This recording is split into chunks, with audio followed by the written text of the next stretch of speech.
Тапқыр Таймас ертеде қылышынан қан тамған бір зұлым патша болыпты.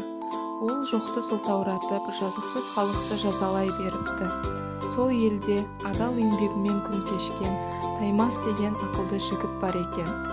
Жұрт дау-дамай шешу үшін үнемі соған келіп жүгінетін көрінеді. Әлгі патша халықтың өзінен емес, Таймастан ақыл сұрайтындығына намыстанып, оның көзін жоймақ болады. Талай рет жала жауып, тұзақ құрса да тапқыр Таймас құтылып кете беріпті. Әбден айласы таусылған патша уәзірлерін жинап, ақылдасып, оны құртудың амалын тапқандай болады. Таймасқа өтірік жала жауып, зынданға тастайды да патша халыққа бұлай деп хабарлайды.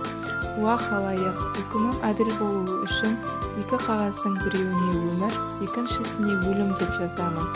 Таймасқа ұсынамын, ол екі қағаздың бірін алуы тиіс. Сонда не жазылса, Таймасқа кескен ең соңғы жазам сол. Бұл жолы да құтылып кетсе, оған ешқашан тиіспеймін. Жендеттер бүктелген екі қағазды ыдысқа салып, Таймасқа ұсынады. Патшаның арам ойынан сезіктенген Таймас қағаздың біреуін аузына салып, шайнап жұтып жібереді. Бұған жиналған жұрт аң-таң болады.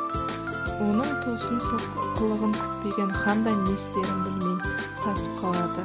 Сонда халық арасынан бір қария шығып: «Уа падишах, жігіттің қағаздың біреуін жұтып қойды. Ол қағазды алды да есептейік.